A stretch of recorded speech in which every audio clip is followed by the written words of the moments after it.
EVS class start होने वाली है, तो सभी लोग जल्दी से जुड़ जाएं। सीटेट एग्ज़ाम के लिए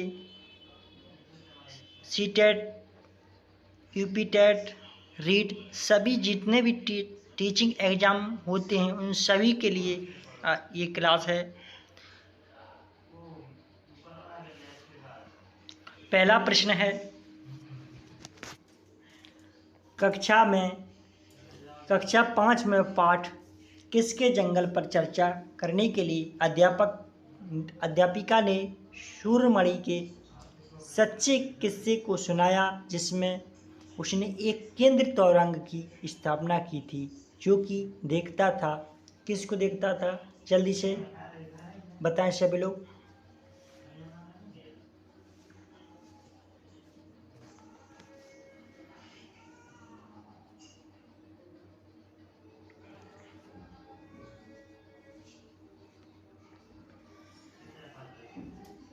कक्षा 5 में पाठ किसके जंगल पर चर्चा करने के लिए अध्यापिका ने सूर्यमणि के सच्चे किस्से को सुनाया, जिसमें उसने एक केंद्र तोरंग की स्थापना की थी जो कि देखता था जमीन और जीविका की समस्याएं, भूख की समस्याएं, वनों की समस्याएं, कुड़क संस्कृति की समस्याएं।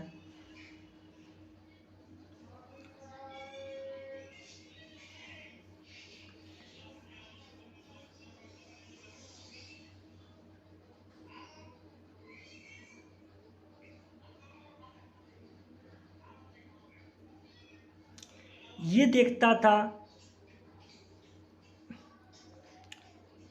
जमीन और जीविका की समस्याएं और कुड़क संस्कृति की समस्याएं।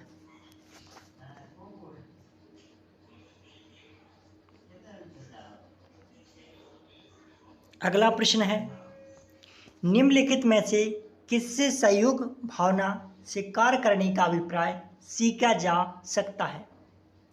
परिवार से, खेल और परिवार से, परिवार, समाज और खेल से, प्रतियोगिताएं आयोजित करने से। किससे सीखा जा सकता है सहयोग भावना से कार्य? जल्दी से बताएं सभी लोग इसका आंसर निकाल कर।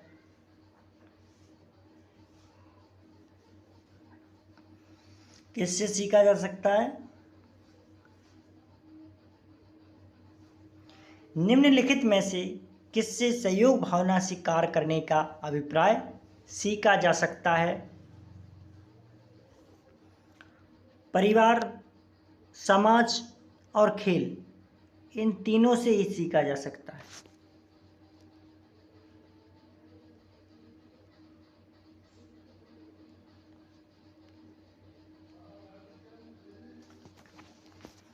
निम्नलिखित में से कौन सा सामाजिक कीट नहीं है? चींटियां, दीमक, भृंग, मधुमक्खी। सामाजिक कीट की श्रेणी में कौन सा नहीं आता है? बताएं आप लोग।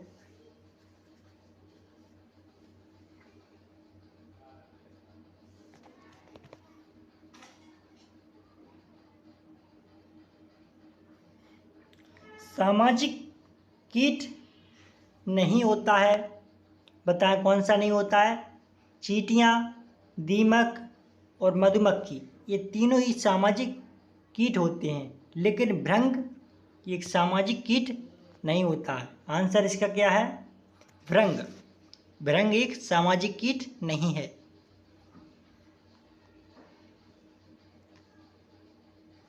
अगला प्रश्न, वलसाड शहर हैदराबाद शहर तेलंगाना राज्य के सापेक्ष किस दिशा में है?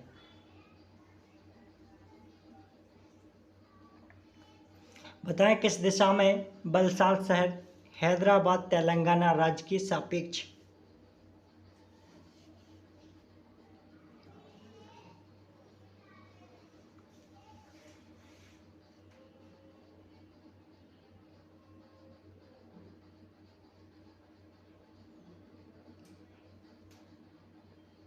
वलसाड शहर हैदराबाद तेलंगाना राज्य के सापेक्ष किस दिशा में है? उत्तर पश्चिम दिशा में है।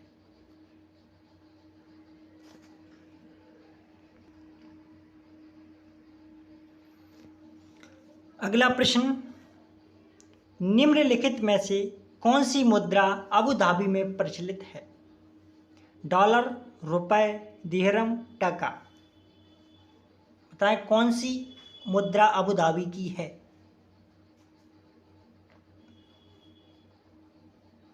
अबू धाबी की मुद्रा कौन सी है?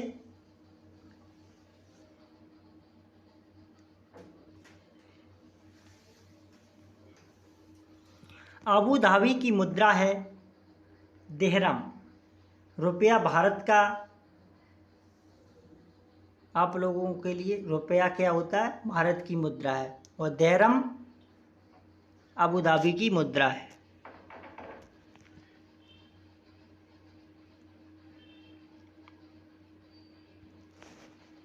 अगला प्रश्न, चेराव नृत्य में व्यक्ति बांस की डंडियों को पकड़कर युग्मों में एक दूसरे के सामने आमने सामने जमीन पर बैठते हैं। जैसे ही ढोल बजता है, बांस को जमीन पर पीटा जाता है। नर्तक बांस की डंडियों के अंदर और बाहर पैर रखते हैं, कूदते हैं और ताल पर नाचते हैं। निम्नलिखित में से कहाँ पर चेराव नृत्य किया जाता है? मणिपुर, मिजोरम, असम, ओडिशा। बताएं कहाँ पर किया जाता है चेराव नृत्य?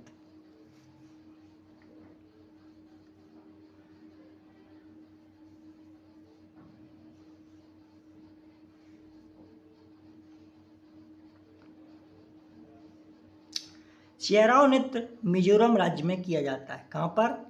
मिजोरम में चेराव नृत्य किया जाता है।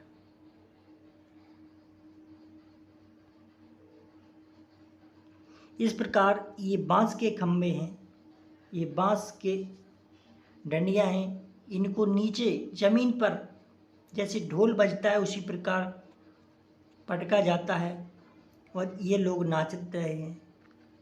इसको कहते हैं चेराव नृत्य।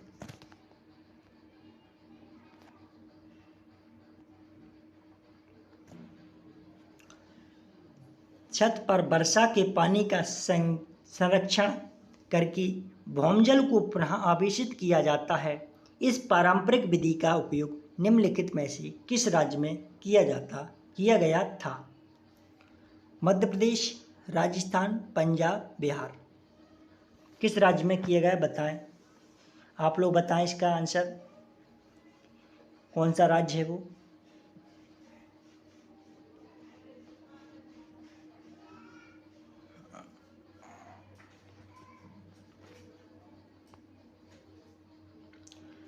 छत पर वर्षा के पानी का संरक्षण करके भौमजल को पुनः आवेशित किया जाता था। इस पारंपरिक विधि का उपयोग निम्नलिखित में से किस राज्य में किया गया था?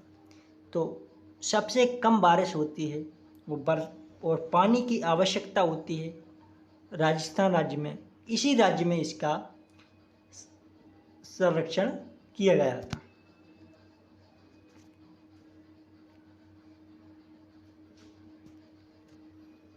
अगला प्रश्न, भारत के निम्नलिखित राज्यों में से ब्रह्मपुत्र नदी कहाँ से होकर बहती है? असम और मिजोरम, मेघालय, अरुणाचल प्रदेश, असम, त्रिपुरा और मणिपुर। ब्रह्मपुत्र नदी कहाँ से होकर बहती है? बताएं सभी लोग, आप कहाँ से बहती है? किन किन राज्यों से बहकर निकलती है ब्रह्मपुत्र नदी?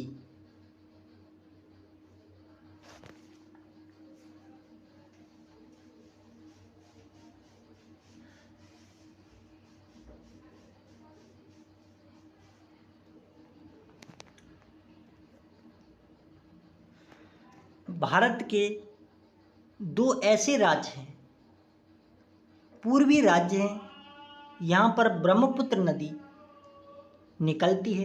अरुणाचल प्रदेश और असम, ये पूर्वी राज्य हैं, यहाँ से ब्रह्मपुत्र नदी होकर निकलती है।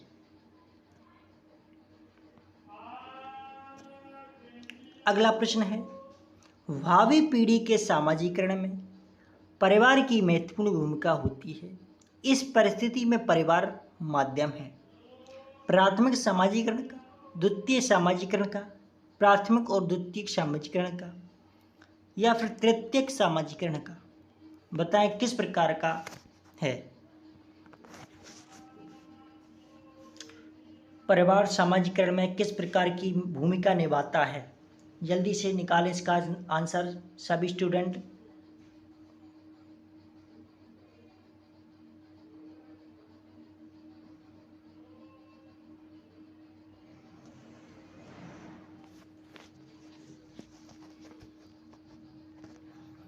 भावी पीढ़ी के सामाजिकरण में परिवार की महत्वपूर्ण भूमिका होती है। इस परिस्थिति में परिवार माध्यम है प्राथमिक सामाजिकरण का। किस प्रकार का? प्राथमिक सामाजिकरण का माध्यम होता है परिवार।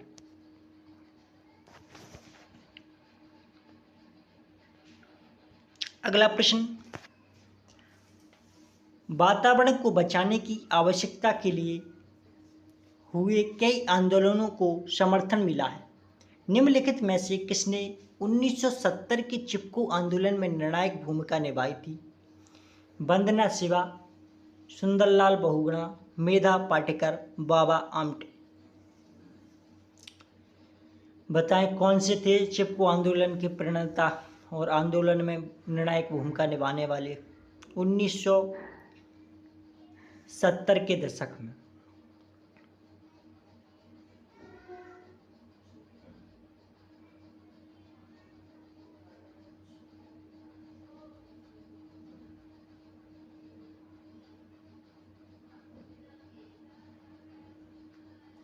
उन्नीस सौ 1973 में उत्तराखंड के चमोली जिला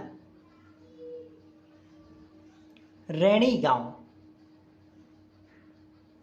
से ये प्रारंभ हुआ और इसके निर्णायक भूमिका निभाने वाले सुंदरलाल बहुगुणा थे। कौन थे? सुंदरलाल बहुगुणा।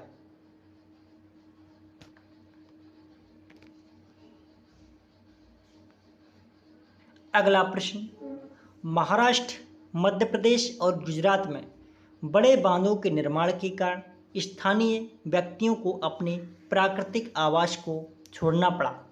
इस प्रकार की गतिविधि को क्या कहते हैं? महाराष्ट्र, मध्य प्रदेश और गुजरात में बड़े बांधों के निर्माण के कारण स्थानीय व्यक्तियों को अपने प्राकृतिक आवास को छोड़ना पड़ा। इस प्रकार की गतिविधि को क्या कहते हैं? तबादला, स्थानांतरण द्वारा अंदर आना, स्थानांतरण द्वारा बाहर आना, या विस्थापन।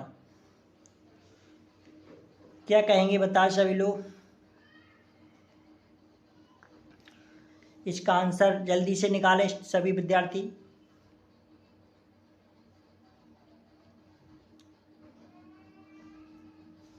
सीटेट एग्ज़ाम जो दिसंबर में होने वाला, इसके लिए प्रिपरेशन जारी रखी गई है आप सभी लोगों के लिए, और कंटिन्यू क्लास ली जा रही हैं, तो सभी लोग इस चैनल से जुड़ें। इसको कहते हैं विस्थापन। जैसे महाराष्ट्र, मध्य प्रदेश और गुजरात में बड़े बांधों के कारण स्थानीय व्यक्तियों को प्राकृतिक आवास को छोड़ना पड़ा, इसका कारण है विस्थापन।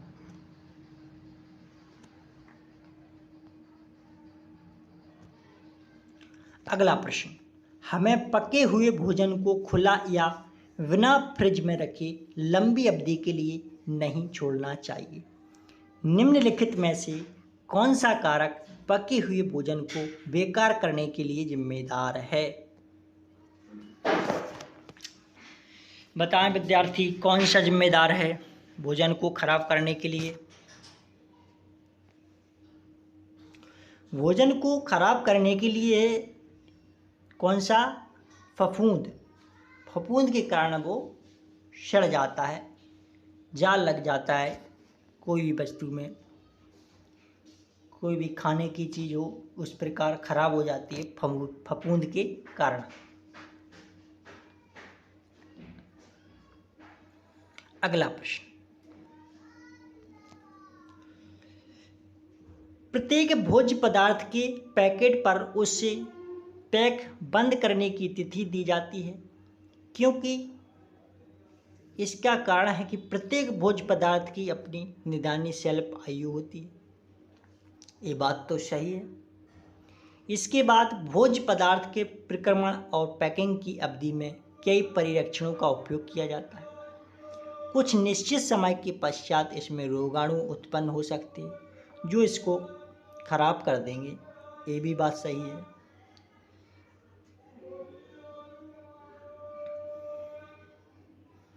इसके बाद हमें उन भोज्य पदार्थों का उपयोग नहीं करना चाहिए जिन पर लिखा हुआ समय समाप्त हो चुका है। तो ये भी बात सही है।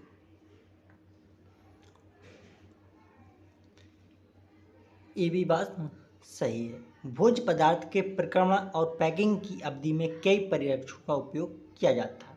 तो बी भी इसका सही है।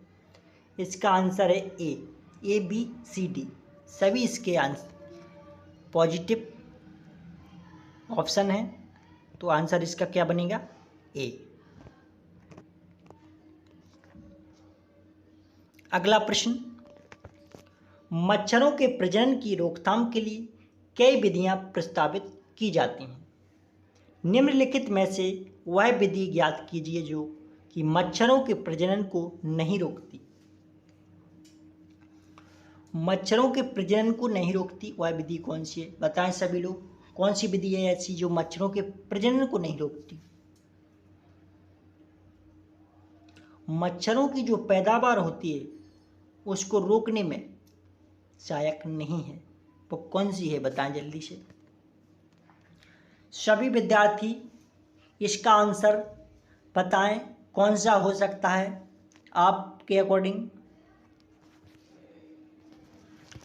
तो मैं बताता हूं। देखिए, मच्छरों के प्रजनन की रोकथाम के लिए कई विधियां प्रस्तावित की जाती हैं। निम्नलिखित में से विधि ज्ञात कीजिए जो कि मच्छरों के प्रजनन को नहीं रोकती। कूलर के पानी को सप्ताह में कम से कम 2 बार साफ करना, बिल्कुल सही है। तालाब और पानी इकट्ठा होने वाले स्थानों में मछली डालें जो कि मच्छरों के लार्वा को खा देती है। वो मछली का नाम है गम्बूसिया मछली जो मच्छरों के लार्वा को खाती है। मच्छरदानी का प्रयोग करें। मच्छरदानी के प्रयोग से कोई प्रजनन नहीं रुकता है। यदि किसी स्थान पर पानी इकट्ठा हो गया हो तो तेल का छिड़काव करें, केरोसिन का, जिससे मच्छरों का प्रजनन रुक जाता है। पहला, दूसरा और ए, बी और डी ये सभी मच्छरों के प्रजनन को रोकने के उपाय हैं, लेकिन मच्छरदानी का उपयोग करना एक प्रजनन को रोकने का उपाय नहीं है। तो आंसर इसका क्या है? ए।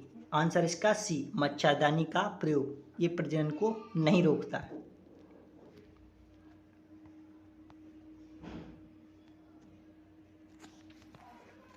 अगला प्रश्न, दस्त के रोगियों को चिकित्सक परामर्श देते हैं वे अधिक मात्रा में उबाल कर ठंडा किया हुआ पानी जिसमें चुटकी भर नमक भर थोड़ी सी चीनी मिली हो पिएं, क्योंकि इससे क्या होता है? केवल चीनी वाला पानी आंत नहीं सोख सकता, चीनी और पानी वाला सम्मिश्रण सरलता से सोखा जा सकता है। उबालने पर पानी रोगाणु रहित हो जाता है। तो आप सभी लोग इसका आंसर निकालें। सभी विद्यार्थी इसका आंसर निकाल कर बताएं कौन सा इसका सही ऑप्शन है।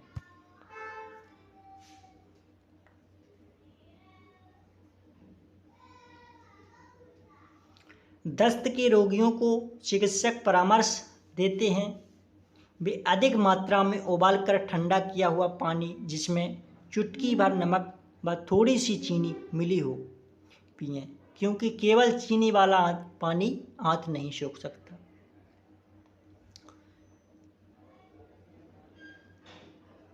चीनी और पानी वाला सम्मिश्रण सरलता से सोखा जा सकता है। उबालने पर पानी जीवाणु रहित हो जाता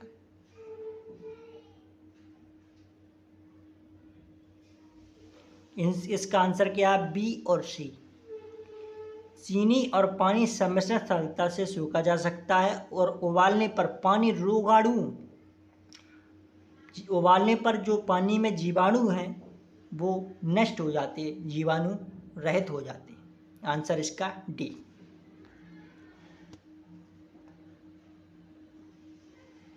अगला प्रश्न, कक्षा 3 में हमारा भोजन नामक अध्याय को पढ़ाते समय शिक्षक जोसेफ विद्यार्थियों से आपस में चर्चा करने को कहती है। उन्होंने कल क्या कहा था, क्या खाया था, इस चर्चा का क्या उद्देश्य है? बताएं सभी लोग, इसका उद्देश्य क्या है?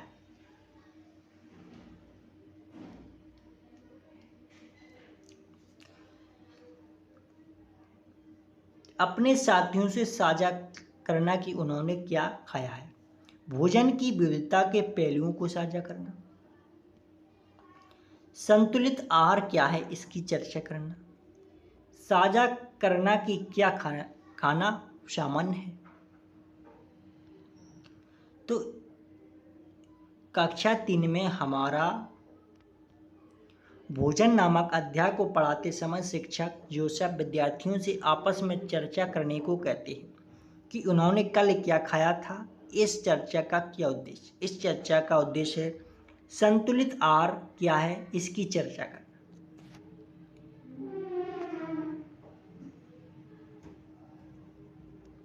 अगला प्रश्न, कक्षा 4 5वां अध्याय अनिता एवं मधुमक्खियाँ में अनिता खुशबहार नाम की एक लड़की की सच्ची कहानी है, जिसमें उसका वर्णन एक बालिका सितारा के रूप में उजागर किया गया है। इस प्रकार की पहल का सर्वाधिक उपयुक्त उद्देश्य क्या है? दर्शाना कि लड़कियां जैसे खुश होती हैं एवं उनकी प्रोत्साहित करने पर अत्यधिक बल देना। यह दर्शाना कि नारी शक्ति बालिका शक्ति किस प्रकार गतिशील है। बी इसका राइट आंसर है। क्या है? नारी शक्ति बालिका शक्ति ये किस प्रकार शक्तिशाली है।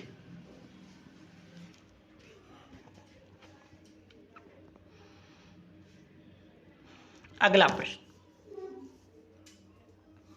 कक्षा 4 के अध्याय दुनिया मेरे घर में नामक कहानी अक्षय के बारे में है, जो बताता है कि कैसे उसकी दादी उसे अनिल के घर कुछ भी खाने या पीने के लिए मना करती है। इस कहानी से बच्चों को कौन सी महत्वपूर्ण शिक्षा मिलती है? बताएं सभी लोग, इससे कौन सी शिक्षा मिलेगी?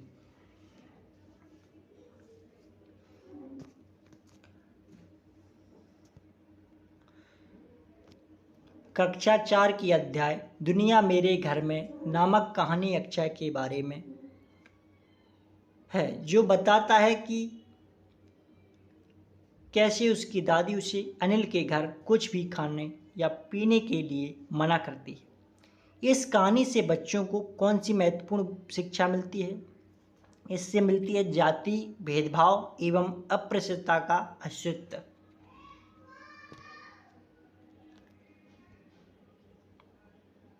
अगला प्रश्न, निम्नलिखित में से कौन सा कथन ईवीएस में सहपाठी आकलन को परिभाषित करता है? बताएं इसका आंसर सभी लोग। सहपाठी आकलन को कौन सा परिभाषित करता है? ये करता है विद्यार्थियों पर केंद्रित होता है जब वो दूसरे विद्यार्थियों का आकलन जोड़ों में या समूह में कर रहे हों।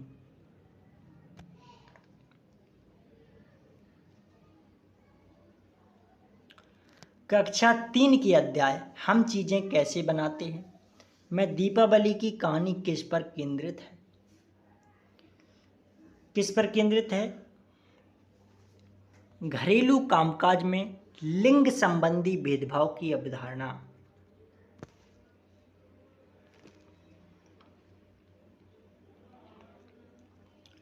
मौखिक इतिहास समाज के विशिष्ट समूह के अनुभवों का समन्वय करने का महत्वपूर्ण साधन है। इस संदर्भ में इंगित कीजिए कि कौन सा कथन इसके उपयोग को सबसे अच्छी तरह दर्शाता है। शिक्षक छात्रों को भारत की स्वतंत्रता से संबंधित ऐतिहासिक तथ्यों को मौखिक रूप से याद करना गलत है। शिक्षक छात्रों से भारत के इतिहास का मौखिक प्रस्तुतिकरण करने को कहते हैं। शिक्षक अपने छात्रों से उनके दादा दादी नाना नानी के स्वतंत्रता संग्राम के अनुभवों को एकत्रित करने को कहते हैं। शिक्षक छात्रों से प्रसिद्ध स्वतंत्रता सेनानियों के नामों की सूची मौखिक रूप से प्रस्तुत करने को कहते हैं। तो इसका क्या है? इसका उद्देश्य सिर्फ एक है कि शिक्षक अपने छात्रों से उनके दादा दादी नाना नानी के स्वतंत्रता संग्राम के अनुभवों को एकत्रित करने को कहते हैं।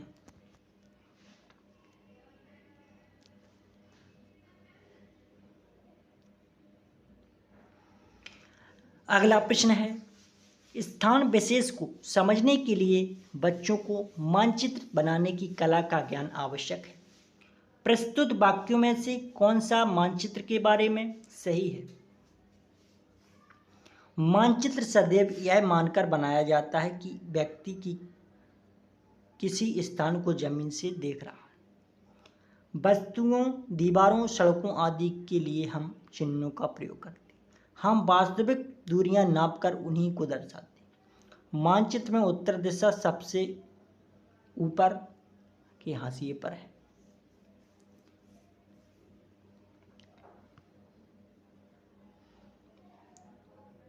बी और डी इसके दो ऑप्शन राइट हैं।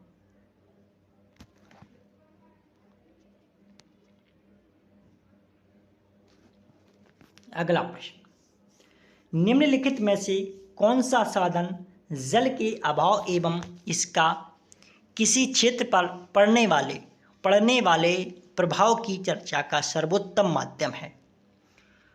पाठ्य पुस्तकें, सिर्फ साधन, विश्वकोश, समाचार पत्र की रिपोर्ट। बताएं इसका आंसर। सभी लोग, सभी विद्यार्थी इसका आंसर निकालें। कौन सा इसका निम्नलिखित में से कौन सा साधन जल के अभाव एवं इसकी किसी क्षेत्र पर पड़ने वाले प्रभाव की चर्चा का सर्वोत्तम माध्यम है? समाचार पत्र की रिपोर्ट।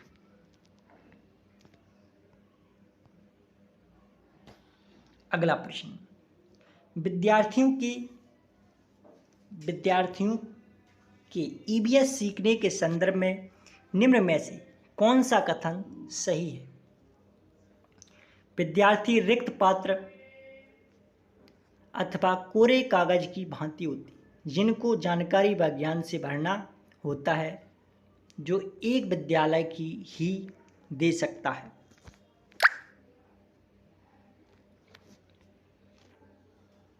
एक विद्यालय ही दे सकता है। सभी विद्यार्थी एक समान होते हैं तथा सीख समझ सकते हैं, ये भी गलत। विद्यार्थियों की ईवीएस सीखने के संदर्भ में निम्न में से कौन सा कथन सही है?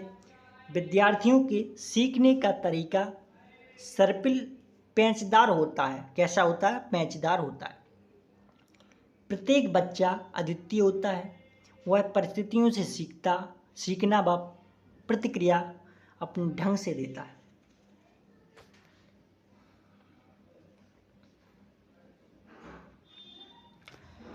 विद्यार्थियों के सीखने का मूल्यांकन करने के लिए फाइल या पोर्टफोलियो एक महत्वपूर्ण उपकरण है।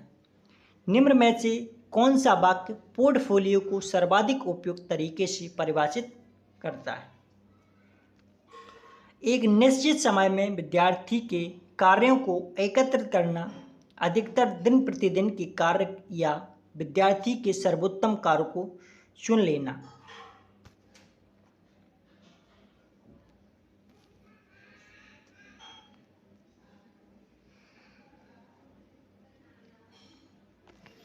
अगला प्रश्न, कक्षा में विरोध की परिस्थिति अक्सर उजागर होती है जब कोई छात्र किसी सामाजिक सांस्कृतिक विषयों पर चर्चा प्रारंभ करता है, तब एक शिक्षक के रूप में आपकी क्या प्रतिक्रिया होगी?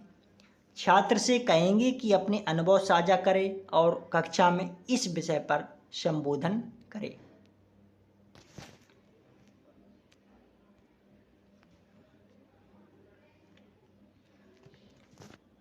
एक अध्यापिका की इच्छा है कि उसके छात्रों में वनस्पतियों के बारे में समझ व ज्ञान विकसित हो। इसके लिए उसे निम्नलिखित में से क्या करना चाहिए? छात्रों को अपने साथ विद्यालय के बगीचे में चलने को कहेंगे तथा वहाँ पर सभी पौधों की पहचान करने को कहेंगे।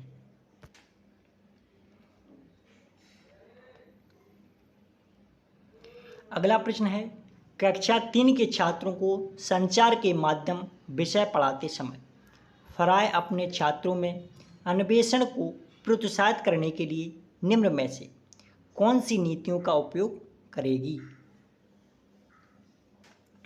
छात्रों से कहेंगे कि वे संचार माध्यमों के चित्र एकत्रित करें व उन्हें वर्गीकृत करें।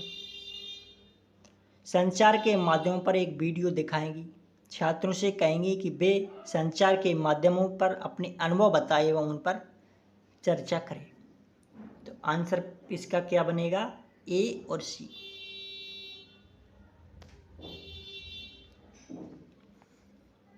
अगला प्रश्न है, कक्षा 3 के मध्य अध्याय ऊंची उड़ान में पक्षियों के विषय पर चर्चा